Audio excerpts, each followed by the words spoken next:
Pak Ganjar menyampaikan keinginan untuk melakukan angket itu, fraksi PDI Perjuangan adalah fraksi yang terbesar.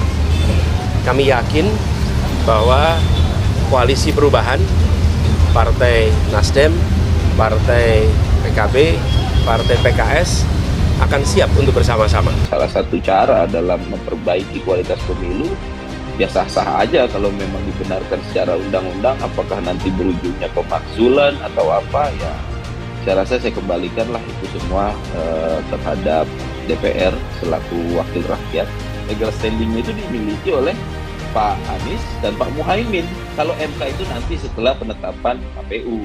Yang pasti fakta, bukti, dan narasi serta teori akan kita jabarkan secara komprehensif. Pelanggaran yang patut diduga juga merupakan kecurangan yang terstruktur, sistematis, dan masif. Mau algoritma, mau tentang kepala desa, mau tentang bansos, mau tentang intimidasi bansos, atau politisasi bansos, atau apapun itu, ya kan, yang beredar di masyarakat, ya. Karena itu keresahan masyarakat yang akan kita sampaikan. Saksi ini bukanlah saksi yang sembarangan, ya. Pihak-pihak yang tidak berkenan hal itu tersampaikan. Kita nggak bisa sembarangan dalam langkah.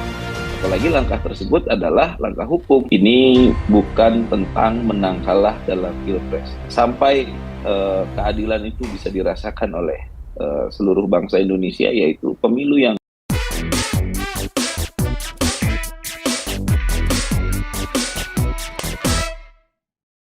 Ya, ketemu lagi di Newsmaker, obrolan hangat one on one bersama saya Alfa Mandalika. Pekan ini publik memantau sikap tegas Anies Baswedan dan Muhaimin Iskandar saat merapatkan barisan bersama tim hukum Paslon 01. Anies dan Muhaimin menegaskan terus mendalami dugaan kecurangan, terutama rangkaian peristiwa sebelum pemilih memberikan suaranya di TPS 14 Februari. Kejadian yang disebut Anies sebagai masalah pra-TPS inilah yang oleh tim hukum Timnas Amin siap diperkarakan. Sementara itu, Ganjar Pranowo, Capres Paslon 03 bersama tim pemenangan nasional siap menggugat dugaan kecurangan pemilu 2024 ke Mahkamah Konstitusi, bahkan menggagas hak angket di DPR. Kubu Paslon 02 juga tidak tinggal diam. Pakar hukum ketatanegaraan Yusril Iza Mahendra siap memimpin perlawanan menghadapi gugatan pemilu. Nah, pemilu 2024 telah usai, namun perang data baru saja dimulai. Akan sejauh mana nih perkara dugaan kecurangan pemilu ini nanti akan bergulir dan berakhirnya seperti apa?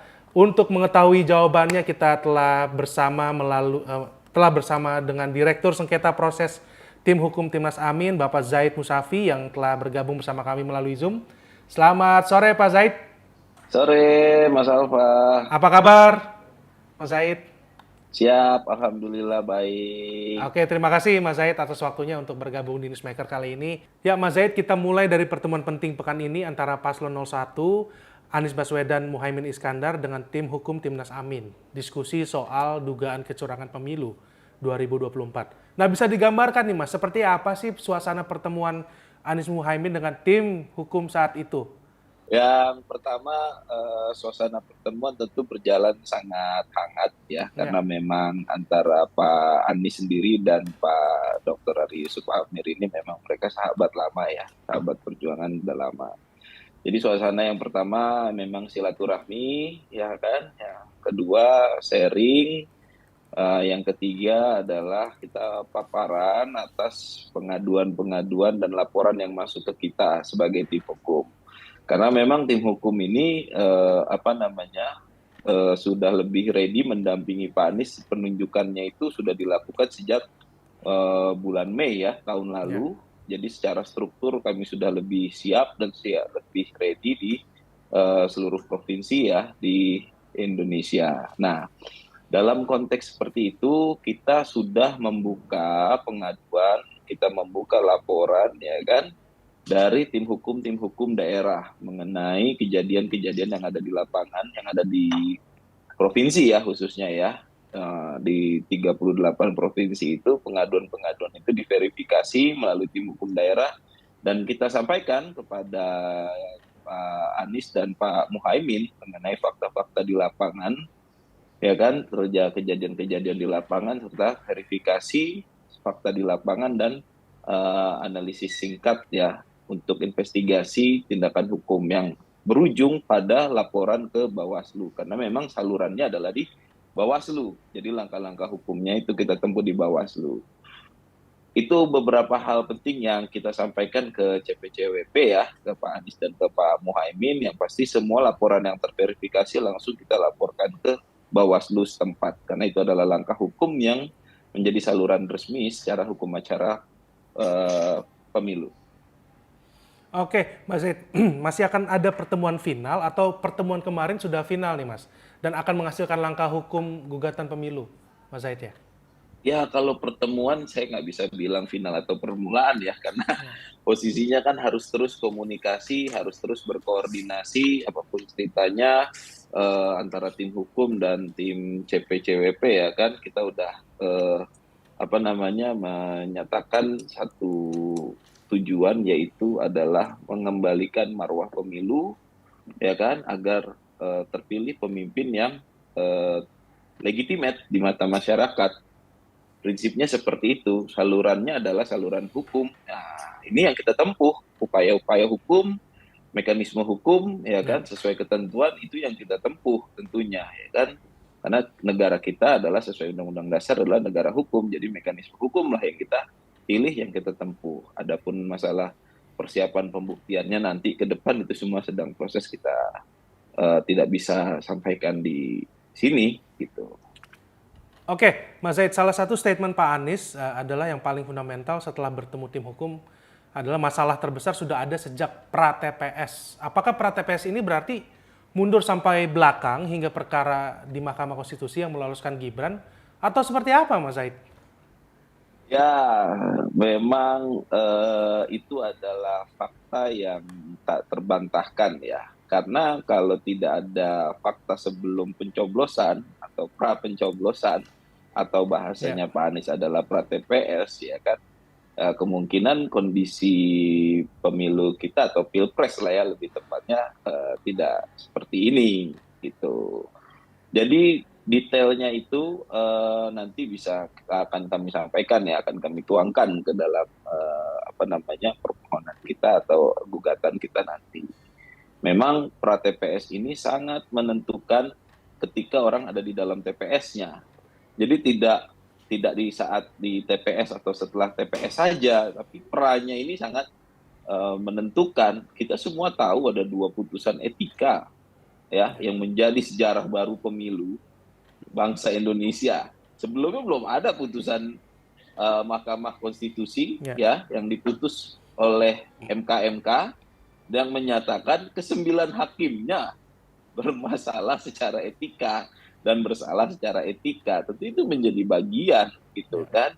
Apalagi ditambah adanya putusan DKPP ya kan yang secara tegas menyatakan bahwasanya KPU dalam menerima pendaftaran paslon tersebut khususnya Cawapres 02 yaitu melanggar etika. Karena apa? Karena aturannya tidak aturannya tidak seperti yang bisa digunakan oleh pada paslon 02 untuk melakukan pendaftaran, di mana belum berubah PKPU-nya. Harusnya kan mekanismenya dirubah dulu. Kalau kita baca aturan di putusan di DKPP itu kan harusnya dirubah dulu peraturannya, baru bisa dilaksanakan proses pendaftaran gitu. Nah, 2 putusan ini kan putusan yang sudah diketahui publik, yang sudah menjadi catatan serius bagi proses demokrasi dan proses pemilu kita, dan dua-duanya terkait pemilu gitu. Jadi ya saya rasa ini menjadi suatu catatan hukum yang sangat tidak baik. Oke, Mas Zaid, di media Ketua Tim Hukum Timnas Amin, Bapak Aris Yusuf Amir sempat mengatakan bahwa telah menyiapkan saksi untuk mengusut dugaan kecurangan pemilu 2024. Lalu juga Pak Ari mengatakan beberapa saksinya mengalami intimidasi. Nah, boleh di-share nih Pak, bentuk-bentuk intimidasi seperti apa nih Pak yang dimaksudkan oleh Pak? Kalau kita dalam rangka menyiapkan saksi ini bukanlah saksi yang sembarangan ya, yang akan memberikan keterangan kesaksian. Ini memang kita nggak bisa bicara di publik secara leluasa. Itu harus kita hargai juga. hak-hak mereka ya kan terkait permintaan-permintaan terhadap kita.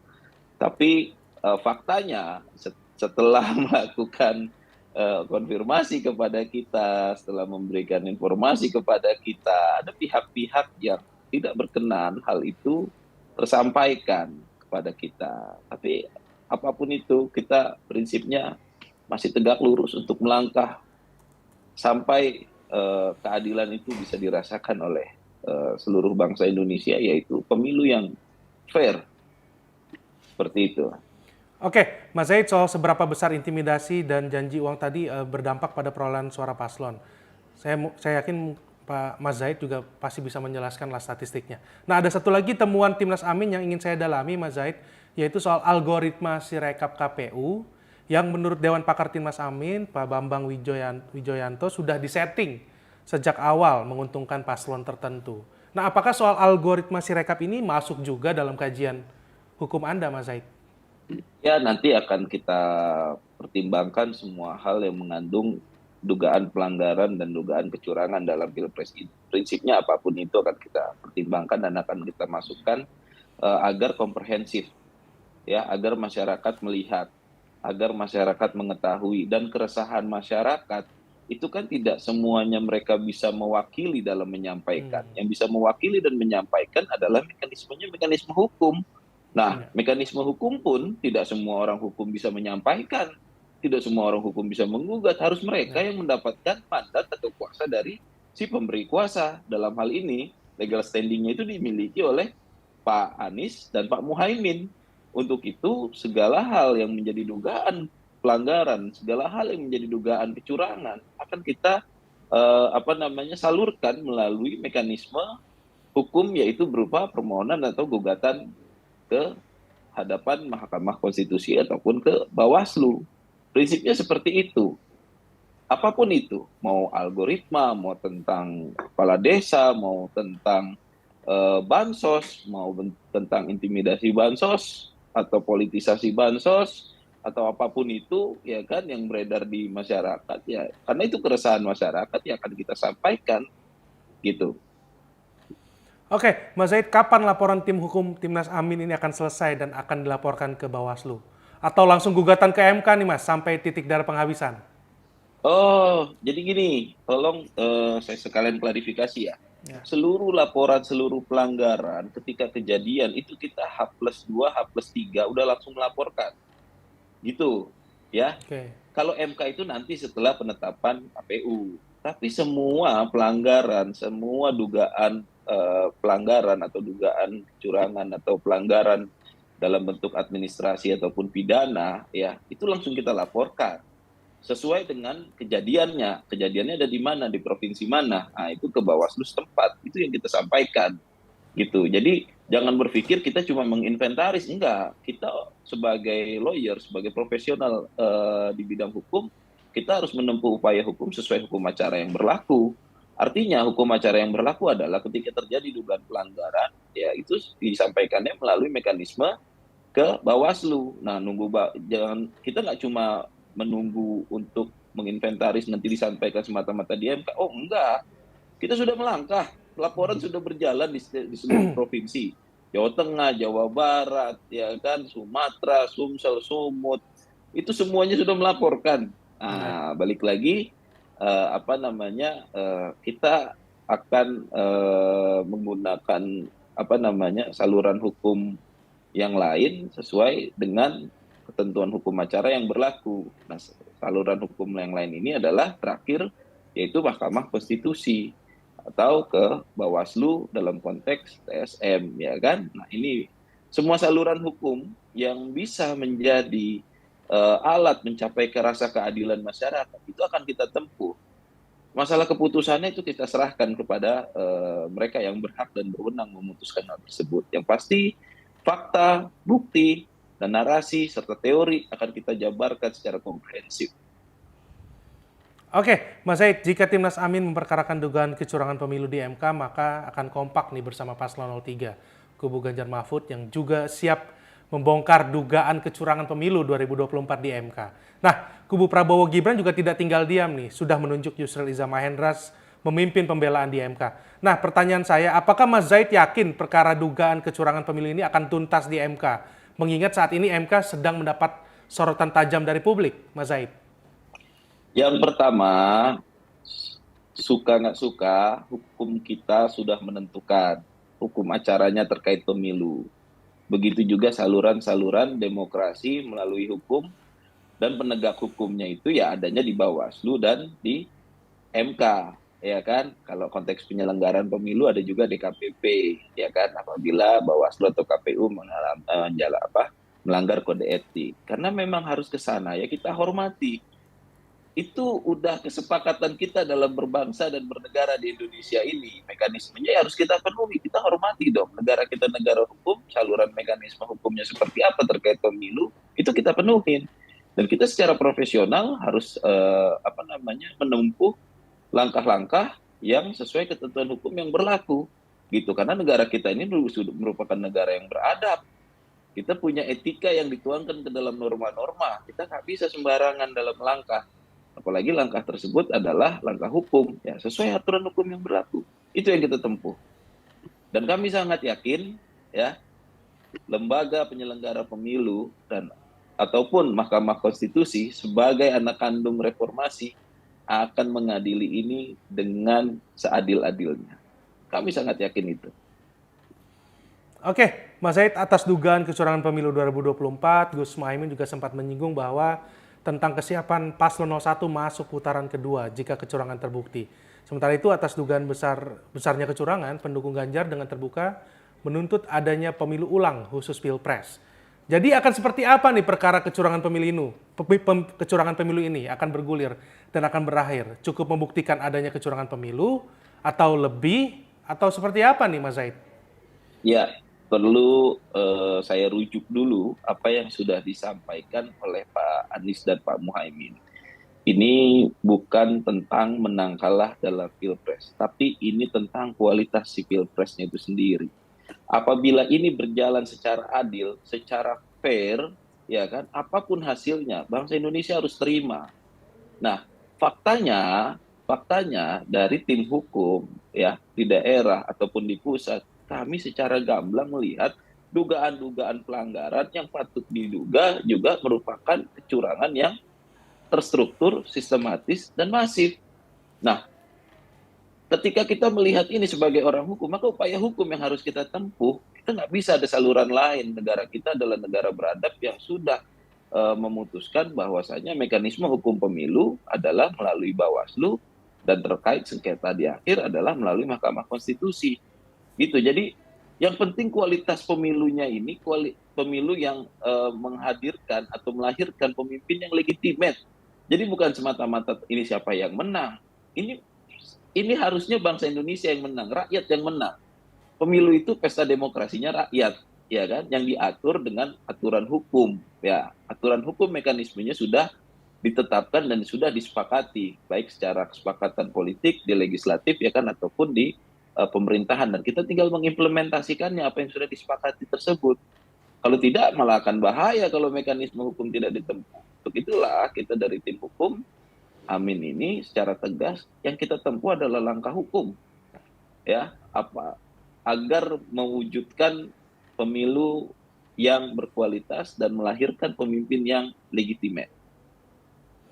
Oke, Mas Zaid, kita bergeser ke isu politik di kubu 03. Capres Ganjar Pranowo menggalang dukungan agar DPR menggunakan hak angket dan hak interpelasi. Ganjar mengklaim usulan hak angket dan hak interpelasi ini sudah disampaikan pada Ketua Umum PDIP Megawati. Nah, respon positif datang dari Capres Anies Baswedan yang menyebut gagasan Ganjar sebagai inisiatif yang baik. Nah, Mas Zaid, apakah soal hak angket dan interpelasi ini dibahas juga di pertemuan tim hukum dengan Anies Muhaimin? Mas Zaid. Kalau jalur tadi kita ingat yang kita sampaikan di awal bahwa tim hukum ini jalurnya adalah jalur hukum. Jadi mekanisme hukum acara dalam pemilu lah yang kita tempuh. Adapun hak angket, hak interpelasi atau hak apapun yang ada di DPR dengan mekanisme politik ya. Tapi ya kalau memang itu disepakati atau itu menjadi salah satu cara dalam memperbaiki kualitas pemilu, ya sah-sah aja kalau memang dibenarkan secara undang-undang, toh aturannya juga kan ada, ya kan? Tapi ya itu biar mekanisme politik lah. Kita nggak bisa berkomentar ya untuk urusan politiknya. Yang pasti untuk urusan hukumnya, langkah kami tegak lurus dan satu kata yang pasti kami akan gaspol demi kualitas pemilu yang lebih baik. Oke, Mas Zaid, soal angket dan interpelasi soal dugaan kecurangan pemilu sudah mendapatkan respon juga dari Presiden Jokowi. Presiden mengatakan itu hak demokrasi. Nah, pertanyaan publik dan pertanyaan terakhir di Newsmaker kali ini, Mas Zaid, apakah interpelasi dan angket Presiden di DPR ini akan disambut baik juga ya oleh anggota DPR? Dan jika semua dugaan kecurangan dan dugaan pelanggaran konstitusi terbukti di DPR, apakah akan berakhir menjadi pemakzulan Presiden nih, Mas Zaid? Apakah langkah politik akan diambil koalisi perubahannya, amin? Apakah nanti berujungnya pemakzulan atau apa? Ya, saya rasa saya kembalikanlah itu semua terhadap DPR selaku wakil rakyat yang sudah kita percaya dan sudah kita pilih 5 tahun yang lalu, ya kan? Apakah hasilnya nanti seperti apa? Ya, kita serahkan semuanya terhadap mekanisme politik. Tapi dalam konteks hukum, sekali lagi kami tegaskan, kami selaku tim hukum nasional Amin di bawah pimpinan Pak Ari, kami sudah komitmen untuk tegak lurus memperbaiki kualitas demokrasi dalam pemilu melalui jalur hukum. Itu yang bisa kita sampaikan. Oke, baik. Terima kasih Direktur Sengketa Proses Tim Hukum Timnas Amin, Mas Zaid Sama-sama. Syafi yang sudah berdiskusi di Newsmaker kali ini. Sekali lagi terima kasih Mas Zaid. Salam sehat selalu Mas Zaid. Sama-sama, sehat selalu. Ya, demikianlah Newsmaker pekan ini. Kita akan berjumpa pekan depan dengan topik dan narasumber menarik lainnya. Saya Alfa Mandalika pamit. Sampai jumpa.